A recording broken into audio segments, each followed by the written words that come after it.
Hello, welcome to the When I Have Spare Time podcast. My name is Frank, and I'll be sitting here talking to you for a few minutes. As usual, I'm wearing a pullover with a Korean woman's face on the front. I have Cheryong from ITZY, and the main reason why I like her is because I want to have sex with her. It has nothing to do with her talent, nothing to do with her singing ability, dancing ability, has nothing to do with her personality. Nothing. I only like her because I think she's hot and I want to have sex with her. Anyway, I was watching the clips, random clips of news because there's a lot going on in the world that I don't care about. But anytime there's something going on in the world, there's always an expert. And I question how a person gets the label expert because experts have been messing up the world for the past 2 years because apparently experts just are mouthpieces for government officials who are really tyrants. Okay? But anyway, there was an expert, and his name doesn't matter. There was an expert who was talking about the Russian Ukraine war that's going on. And he said that this conflict, or whatever, war, whatever, could last for 20 years. Um, and the first thing I thought was, like in my head, a map of Europe appeared in my head. And so in my head, it was like Russia's like really, really, really big. And then like Ukraine's like really, really small. And I know that has nothing to do with like the population, but I mean, come on, it kind of does. I'm like, wait, you're telling me Russia can't can't like knock off a few years? um, I mean, I don't know the armaments that Russia has. I don't know if they have the latest tanks, the latest planes. Like I don't know. I don't keep up with their military, but I'm assuming because they have, I think the second, yeah, Russia has the second largest collection of nukes on the planet. So if you have all those nukes, I don't know. I just picture if you have like weapons of mass destruction and like that many, that you would have top of the line military. I mean, I'm just guessing. Once again, I don't know. I'm not an expert. So you would think that they would just be able to like walk all over this little country, but apparently not. So, but I don't see how this would take 20 years. I mean, that's embarrassing, right? I mean, like, imagine if America tried to take over Canada, and it took longer than 3 days. As an American, you'd be like, what the, huh? If America attacked Canada,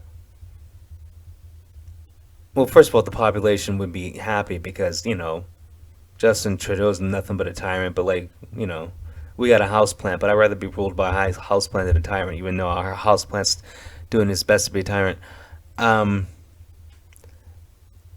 you know, like you'd be insulted, like not insulted, you'd be embarrassed because like it took America more than 3 days to conquer Canada, you know. So I guess Russia isn't that I don't know what the proper word is, capable of military takeover. But I don't think it'll take 20 years. I question this expert. I don't think this person knows what they're talking about. This person who's the expert was probably told, because you can't believe anything the news says. They probably told him to say it would take 20 years, which I don't know. Whatever. I mean, you won't know how long it's gonna take until it's over. That's pretty much it. You know. And then all these stories of like people, like famous people who are suiting up to go fight on the front lines. I just don't believe it.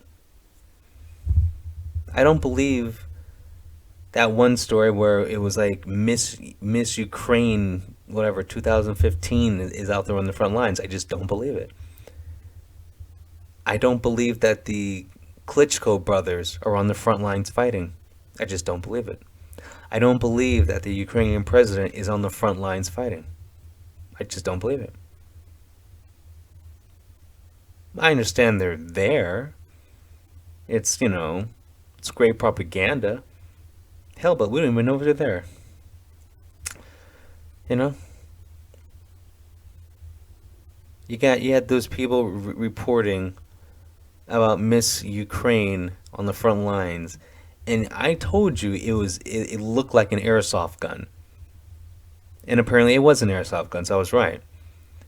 But I don't know if people or the news, I don't know if the news channels that were reporting it at first have corrected it.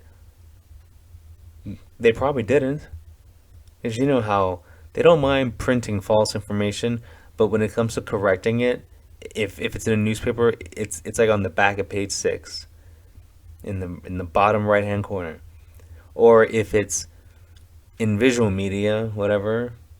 Well, they usually just don't correct it, or if they do, it's like when you're not watching it because, I mean, come on. But anyway, I remember the last time I had a show, meaning this podcast. I got into some really deep and philosophical topics, and I'm sure the world's a better place because of this. But I saw something really stupid, um, and I couldn't stand losing brain cells, so I couldn't really read it. But uh, it was talking about an article talking about the struggles of some dude who lives in Ukraine, who's suffering just like everyone else.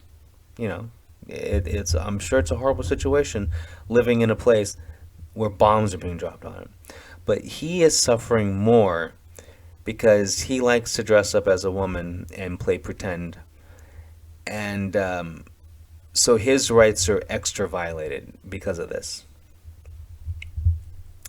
Yes, he is a trans woman who is a refugee. I I don't care. Um, in times of war, I just think you have to focus on let's keep the civilians safe. Let's evacuate the civilians. I don't need I don't know, a background story, a character piece about a trans dude. I mean, a dude who, well, whatever. I'm so sick of this LGBTQ PSLSD crap. Um, like, it's a war, man. I don't care about this guy with a mental disorder who is suffering extra because he has such a rough life. Plus, his country is being bombed. Like it just like belittles stuff. It takes away from like the real issues. Okay, and it really took away the seriousness of the war because it's like this guy wearing a blonde wig and he's wearing a helmet. I don't know if it was a real picture. I have no idea. Because once again, I'm not, I wasn't emotionally invested in this, but they show some pictures of him. It's I guess from far away, I guess it could pass as a chick, but because you know what it is, I guess it's hard to tell. But anyway, um, I just think if you're in a bunker or a bomb shelter, you're not worried about trans rights. I just think you're worried about surviving. I think in times like this, I think woke SJW bullshit has to just be put in its place, and that's the bullshit pile. Because that's all it really is. Because like when when your life is on the line, are you really thinking, oh man, I really got to work on these trans rights, or I got to work on whatever topic you want to talk about. Man, how can I save the whales like this? This war has to stop. I'm trying to save some whales. The easiest way to save whales, and I'm talking about Lizzo, is to stop hyping up. Stop with the body positivity. Stop saying how stunning and brave when a fat chick wears a one piece on stage and shakes her 65 extra pounds of fat that's connected to her body. You know, like when you promote people, and I'm just using her for an example because she's fat. When you promote a person like Lizzo, the only thing you're really doing is telling other people who are on that seesaw of like, should I try to live healthy and lose weight and start that journey, or should I just say, ah, fuck it, and roll off and roll down the hill and never come back like you're being sucked into a black hole of food and die about 30 years early? You know, if Lizzo remains the size she is, she'll definitely get diabetes for sure. It's just the quality of life. It's not about fat shaming. It's about health shaming. The biggest difference between like a fat person and a skinny person, it's really not the weight. It's the lifestyle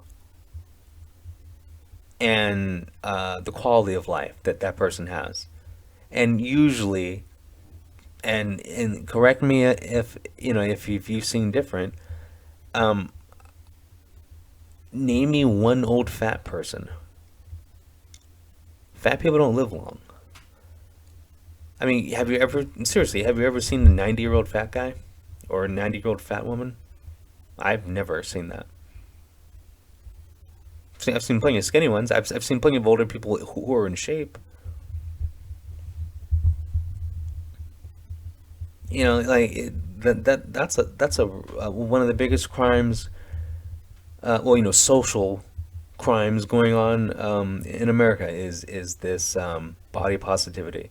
Body positivity equals acceptance of an unhealthy lifestyle. And if we're all about everyone, living their best life, I think living your best life is living a life where you actually get to live long and actually be able to move around and actually be able to like um, go 2 hours without having to take insulin.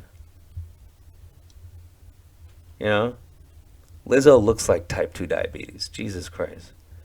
And she's on, yeah, she's on the cover of some magazine, stunning and brave. No, no, she'll be fat and stupid. I know with me, like, my weight fluctuates between, because it depends. It fluctuates, well, I'm lifting weights, so I guess I'm getting bigger with my ego. But anyway, let's just say my weight fluctuates between 150 and 180. It's usually around 160 and 170, but I go extreme. Now what happens is I have a hobby. My hobby is I go on YouTube and I look at a random person's exercise program. So I will try my best to get, fat. And it's hard to do. So I stop between 170 and 180 because I'm 5'10", so it's, whatever. And then I look at their exercise program or their diet, and I try it for a couple of weeks. And if it doesn't work, I do my own thing, and then I drop back down to between 150 and 160. and then I repeat the process. I've been doing that for 4 years, and it's fun. And I do it because I'm constantly exercising. Because I still exercise every day, but like I just try to gain weight, and then I'm like, okay, so like to me, being normal weight is fat. Because me being 5'10", 180, I don't actually look fat. But the problem is, and that's not a problem, but the problem is I'm so used to having a healthy lifestyle that is fat. And see, that's what these people like Lizzo need to attain. Lizzo, I mean, Lizzo probably weighs 300 pounds. I mean, I'm guessing because she's a woman, so they're like most women, they're usually full of shit. Um, so she's comfortable being 300 pounds. So to her, like letting herself go means she weighs like whatever 340 pounds. And like to her, being skinny probably means weighing like 280 pounds, which is horrible. But she needs to like get down to 280 and then make that her new normal. And then so that means when she gets to 300, she feels uncomfortable, and then she'll like it's like a slow process. You have to get used to being a certain way, so that when you gain the weight, it's just unacceptable to you. Because that's the main difference between a fat person and a skinny person. Is the fat person is okay. They feel that their overweightness, their the fatness is acceptable to them, and so like they feel very comfortable. Imagine being 300 pounds and feeling horrible and just uncomfortable. You would do your best to drop down. And that's the mentality. Like that's the mentality you got to use to lose the weight. But we also have to stop promoting these people. Like these magazines got to stop acting like it's cool. So like who's ever in charge of that magazine, and she's been on several. But these people like writing these articles about these fat people, that needs to stop, because those are the evil people. Because those people are promoting these famous people to make us regular folk think it's cool to be unhealthy. And the thing with obesity, it causes several other diseases and health problems. So if you're like a famous person who's out there promoting this crappy lifestyle, you're evil. You're killing a lot of people. Good job, or shortening a lot of lives. Well, that's the way I see it. But I'm right. Anyway, I still haven't gone to any social event. The last time I went to a social event, when I say social event, I just mean like anywhere, like to a bar, as well. But I'm still waiting for, because I don't think it's official yet, but I'm still waiting for like businesses to get rid of their space. There's 6 feet of space apparatuses.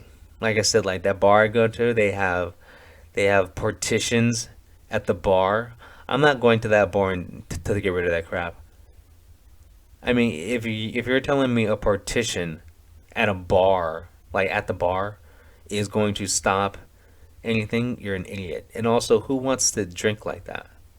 The whole purpose of a bar is to be social.